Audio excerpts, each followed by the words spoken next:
दोस्तों, कल से देश की संसद का शीतकालीन सत्र शुरू होने जा रहा है। शीतकालीन सत्र में बहुत सारे मुद्दे उठेंगे। पक्ष और विपक्ष के बीच बड़ा संघर्ष भी हो सकता है। दोस्तों, समझिएगा इस शब्द को। संसद में संघर्ष होगा, तकरार भी होगी, लेकिन जिहाद नहीं होगा। संघर्ष होगा लेकिन जिहाद नहीं होगा। आप पूछेंगे कि कैसी बहकी बहकी बातें कर रहे हैं, संसद में भला कोई क्यों जिहाद करेगा? दरअसल ये बेतुकी बातें कल से लगातार मैं सुन रहा हूं, इसलिए ऐसी बातें कर रहा हूं। वैसे तो ये बेतुकी बातें सालों से चल रही हैं, लेकिन वो कट्टर मौलाना जो है महमूद मदनी, जब से उसने ये बोला कि जब जब जुल्म होगा जिहाद होगा, जब जुल्म होगा जिहाद होगा, और ये इस्लाम के जो कथित जानकार हैं और कुछ गीत संगीत बजाने वाले लोग हैं, ये इस बात को समझाने में लगे हुए हैं कि जुल्म के खिलाफ लड़ना ही जिहाद होता है, संघर्ष करना ही जिहाद होता है। किसी का नंबर ना मिले तो नंबर जुटा लीजिए, वो संघर्ष करना जिहाद होता है। और कोई तो कह रहा था कि जैसे हर जोर जुल्म की टक्कर में संघर्ष हमारा नारा है, ऐसे ही जिहाद होता है। इस संघर्ष को जिहाद समझिए, जिहाद को संघर्ष समझिए, ये बड़ा सरल है। लेकिन जिहाद को सरकार ने और मीडिया वालों ने गाली की तरह बना दिया है। ये मदनी भी बोल रहे हैं और उनके बैकफायर देने वाले लोग, कवर फायर देने वाले लोग, ये भी यही बोल रहे हैं कि मीडिया ने, सरकार ने जिहाद को गाली बना दिया है। अब देखिए, सरकार का जवाब तो सरकार देगी, लेकिन कोई अगर पत्रकारों के ऊपर यह तोहमत मढ़ता है और मीडिया पर यह तोहमत मढ़ता है, तो मैं कुछ बातें बोलना चाहता हूं कि सच्चाई क्या है, यह आपके सामने रखना चाहता हूं। मैं समझना भी चाहता हूं और समझाना भी चाहता हूं कि अगर संघर्ष ही जिहाद है, तो फिर जुल्म का इंतजार क्यों करना? संघर्ष तो गरीबी से भी है, अशिक्षा से भी है, तमाम हालात से भी है। दिन भर में 100 तरह के संघर्ष होते हैं, लेकिन जब जुल्म होगा तो ही जिहाद होगा। मतलब यह केवल संघर्ष तो नहीं कहा जा सकता, इससे थोड़ा सा ज्यादा है क्या? फिर इसका मतलब क्या है? मतलब कुछ और है और बताया कुछ और जा रहा है। मसलन थोड़ा सा समझिए भी और दूसरों को समझाइए भी। आज आपको धैर्य से सुनने का दिन है। आप थोड़ा सा समय दीजिए और धैर्य से सुनिए। भारत में आए दिन प्रदर्शन होते, आपके राज्य में, आपके जिले में, आपके मोहल्ले में कई बार ये प्रदर्शन हुए होंगे। अपने अधिकारों को लेकर कभी कर्मचारी, कभी अभिभावक, कभी छात्र, कभी बेरोजगार युवा सड़क पर आते हैं, आते रहेंगे। क्या ये सब जिहाद करने आते हैं या आए हैं? नहीं ना। अब मान लीजिए कि उसी प्रदर्शन में पुलिस ने लाठी भांज दी, पुलिस ने लाठी चला दी। 20-30 बच्चे बेकसूर जो हैं, जिनका कोई कसूर नहीं है, वो घायल हो गए। मतलब क्या? उन बेचारों पर जुल्म हो गया ना।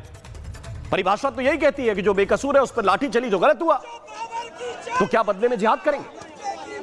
और ऐसा सैकड़ों नहीं हजारों बार हुआ है। मैंने अपनी आंखों से रिपोर्टिंग करते वक्त देखा है, न जाने कितने बेकसूरों को पिटते हुए देखा है। इस देश के अंदर हर दिन सैकड़ों एफआईआर दर्ज होती है। मतलब किसी ना किसी पर तो जुल्म हुआ होगा ना, उसकी रिपोर्ट जाके पुलिस में वो कराया है जो पीड़ित शख्स है।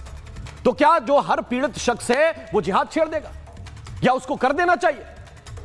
दरअसल जिहाद के नाम पर आपको एक कड़वी गोली बहुत सी मीठी चाशनी में लपेटकर खिलाने की कोशिश हो रही है, क्योंकि जिहाद के मायने जो हैं वो मजहबी हैं, इसके मायने इस्लामिक मायने हैं। ये आपको समझ में थोड़ा सा देर से आएगा, मैं आपको समझाने की कोशिश करता हूं। क्योंकि देवबंद में जो पढ़ाया जा रहा है, जो बच्चों को सिखाया जा रहा है, और ये मैं नहीं बोल रहा हूं, इसे बिहार के राज्यपाल और इस्लामिक स्कॉलर, इस्लाम के जाने माने जानकार आरिफ मोहम्मद खान कह रहे हैं। उन्होंने एक्सपोज किया है इसको। उन्होंने बताया कि किसी को दीने हक की तरफ बुलाया जाए और अगर वो उसे कबूल ना करे, स्वीकार ना करे, तो उसके खिलाफ जंग को ही जिहाद कहते हैं। उन्होंने बाकायदा बताया कि ये सिलेबस मेरे पास है और इस सिलेबस को मैं आपको बताना चाहता हूं। ये है आरिफ मोहम्मद खान। तो ये पढ़ाया जा रहा है भारत के बच्चों को। किसी संघर्ष से इस देश के लोगों को कोई समस्या है ही नहीं, संघर्ष में तो उनके साथ खड़े। भारत को अगर समस्या है तो इसी जंग से है, जिसमें खूनी अतीत के किस्से भी हैं और वर्तमान के धमाके भी हैं। भारत को समस्या उसी जंग से है जिसे जिहाद का नाम देकर आक्रांता काफिरों यानी कि गैर मुस्लिमों को मारते रहे और गाजी की उपाधियां हासिल करते रहे।